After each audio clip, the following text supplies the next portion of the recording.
करीबी से मेरी अदबन गुजारिश है कि आप स्टेज पर तशरीफ लाएं।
अस्सलामुअलैकुम वरहमतुल्लाहि वबरकातुहू। तमाम प्यारे मेवात के भाइयों, बुजुर्गों और बिलखुसूस उलमाए दीन यहाँ जो तशरीफ फरमा है, उन पर जमा का तहे दिल से सलाम। ये मेरा पहला विजिट नहीं है। बहुत से सारे जो यंगस्टर्स यहाँ बैठे हैं उन्हें शायद नहीं पता होगा, लेकिन 2012 में मेरा पहला विजिट यहाँ हुआ इसी शहर में।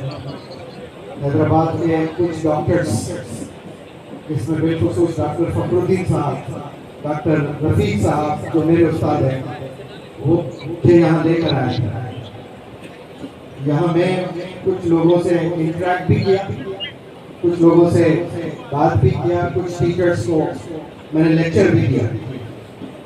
एक बड़ी मजे की बात कि 2012 में मुनव्वर जमान का नाम मुनव्वर जमान ही था, लेकिन वैसा मुनव्वर जमान नहीं था जो आज है। अल्हम्दुलिल्लाह जब मैं पहली दफा मेवात में 2012 में स्कूल अलीफ इंटरनेशनल स्कूल में लेक्चर दे रहा था लड़कियों को, गर्ल्स, तो हॉल की खिड़कियां, विंडोज जिसको कहते हैं, वो हाइट पर थी, बहुत हाइट पर।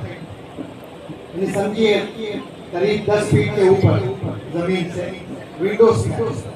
तो मैं लड़कियों को लेक्चर दे रहा हूँ और विंडोज पे यानी साइकिल रखे बाहर, साइकिल पर खड़े होकर तमाम पेरेंट्स मुझे सुने जा रहे हैं और मुझे खूब जोश आ रहा है कि अरे मुझे भी सुनने वाले हैं। इतनी फैन फॉलोइंग है, यानी खिड़कियों में से झाँक झाँक कर कोई गिर रहा है, फिर खड़े हो रहा है। तो मैं बड़ा खुश रहा कि बड़े बड़े जो स्पीकर्स होते हैं उनको ऐसा सुना जाता है, लेकिन मुनव्वर जमान को तो कोई पहचानते नहीं। मैं तो बस अंग्रेजी सिखाता था, शुरुआत के दिन थे। लेकिन मौलाना हुज़ैफा साहब पूरा लेक्चर होने के बाद पता चला कि यहाँ लड़कियों को प्रमोट नहीं किया जाता है, एनकरेज नहीं किया जाता है पढ़ाने के लिए। तो कोई हैदराबाद शहर से लड़का आया है, लड़कियों को लेक्चर दे रहा है, तो ये क्या करेगा लड़कियों के साथ? वो डर की वजह से आकर खड़े होकर देख रहे थे, मुझे सुन नहीं रहे थे, और मैं गलतफहमी में था कि मुझे सुनने आए हैं। कहीं उनके लड़कियों के साथ कोई गलत जो चीजें होती हैं वैसा तो नहीं करेगा ये बंदा। तो आज आप सब लोग से ऐसा ही सवाल है, वही नजरिए से आए हो आप लोग या कोई दूसरा नजरिया है आप लोग? कोई लड़कियां तो है ही नहीं है, सब मर्दाना ही है माशाल्लाह, सब शेर लोग ही बैठे हुए हैं। अच्छा, लड़कियां भी आई हैं माशाल्लाह। तो ऐसी शुरुआत है मेवात से मेरी माशाल्लाह। तो तब मुझे पता चला था कि यहाँ लड़कियों को प्रमोट नहीं किया जाता है। लेकिन मुझे नाम याद नहीं है, एक खातून के घर गया था मैं, और मुझे जब पता चला था उस खातून के अकम्प्लिशमेंट यानी अचीवमेंट को कहते हैं, उस खातून के 12 बच्चे थे और 12 के 12 बच्चे ग्रेजुएट या पोस्ट ग्रेजुएट। खुशी का ठिकाना नहीं था। मेवात जैसे शहर में कोई खातून के 12 बच्चे हो और 12 भी ग्रेजुएट है, बहुत बड़ी कमाल की बात है। तो मैं खुद गया मिलने के लिए, कंग्रेचुलेट करने के लिए। तो काश हर घर ऐसा हो जाए, तो फिर रेवोल्यूशन आ सकता। आप सब लोग नौजवानों से मैं अपील भी करता हूं और आपके जहनों में एक बात आज बिठाना चाहता हूं। नौजवान बच्चों, बिलखुसूस जो यंगस्टर्स हैं, स्कूल गोइंग, मदरसा गोइंग, आप लोग एक बात को बहुत अच्छे से समझें। मुसलमानों को पहचानना अगर है हिंदुस्तान में, तो गंदगी से पहचाना जा रहा है। मोहल्लों में आप जाएं, कोई भी शहर, मैं मेवात की बात नहीं कर रहा हूँ, आप मेरे शहर आ जाए, हैदराबाद, मुंबई शहर चला जा रहा है, बेंगलुरु जाएं, और मजीद जितने भी बड़े बड़े शहर हैं, वहाँ के ओल्ड सिटीज में जाएं, तो गंदगी को देखकर आप पहचान सकते हो कि ये मुसलमानों का मोहल्ला है। क्या ये तालीम आप सल्लल्लाहु अलैहि वसल्लम ने हमें दिया कि मोहल्ले गंदे रखा जाए? आज हम लोग टनों की बिरयानी खा रही है मुसलमानों से, मेवातियों की, हैदराबादियों की, मुंबई के मुसलमानों की, पूरे भारत के मुसलमानों ने टनों टनों टनों की बिरयानी खाई, और गंदगी गिलाफत देखने को घर के सामने पड़ी है। और ये 20 साल में जो अल्लाह ने पैसों से नवाजा है, तो हम अच्छे मकानात बनाए। अब मकान अच्छा बनाकर एक अच्छी गाड़ी खरीद कर हम सब लोग खुश फहमी में हैं कि हम लोग काम इंसान हैं। एक कामयाबी से कतई कामयाबी नहीं मानी जाती, याद रखना। आपके मोहल्ला पूरा कामयाब तो फिर आप कामयाब। आप एक महल बना लिए, बाकी आपके इर्द गिर्द में जो आपके भाई बहन लोग रहते हैं और वो गुर्बत में जिंदगी गुजर रही है, परेशानियों में जिंदगी गुजर रही है, और रमजान में सिर्फ 2.5% आप ज़कात उनको देकर आप समझ रहे हो कि आपका फरीज़ा पूरा हो चुका है, आपने हक अदा किया है। ये नहीं है, इससे कौमें नहीं बनती। कुछ दिन के उठा सकते हो आप, फॉर्म को बनाया नहीं जा सकता। फॉर्म को बनाने के लिए कंपैशन होना बहुत जरूरी है। इंग्लिश में कंपैशन किसे कहते हैं? हमदर्दी को, दूसरों के दर्द का एहसास होना। इंसान कोई आपके मोहल्ले में तकलीफ उसे हो रही है, वो दर्द आप महसूस करें। एक छोटा लड़का पैदा होता है, ऐसी मोहब्बत हो जाती है वालिद को, वो पूरी दुनिया को भुला देता है, इतनी मोहब्बत करता है अपने बच्चे से, अपने औलाद से। वही मोहब्बत अपने मोहल्ले वालों से भी करना चाहिए। उतनी नहीं तो आधी सही। ये फिक्र अगर है, दूसरों की कामयाबी की फिक्र आपके सीने में, आप तो इनका इससे कौमें बने।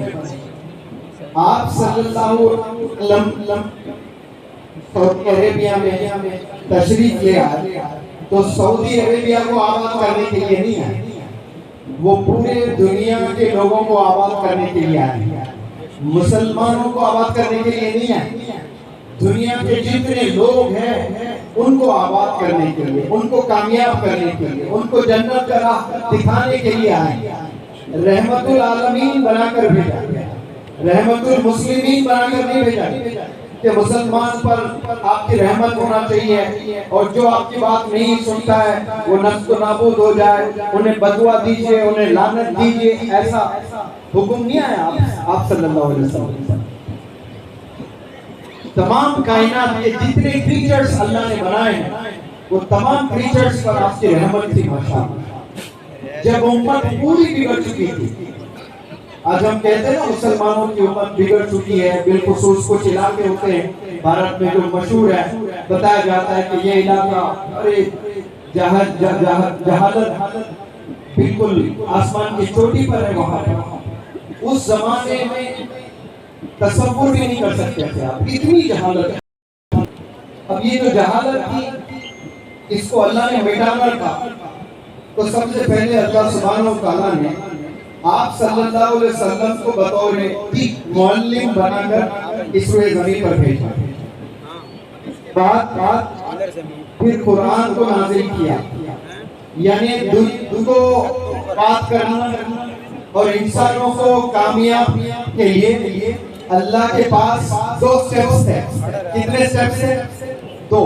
नंबर 1 टीचर, नंबर 2 बुक, किताब जो कुरान मजीद है। आप मेरी तरफ देख रहे हैं, मैं नहीं देख रहा हूँ, मैं तो बात कर रहा हूँ ना, नहीं चल रहा है तो बात कर रहा हूँ, नहीं चल रही तो बात कर रहा हूँ, आप मेरी तरफ देख रहे हैं।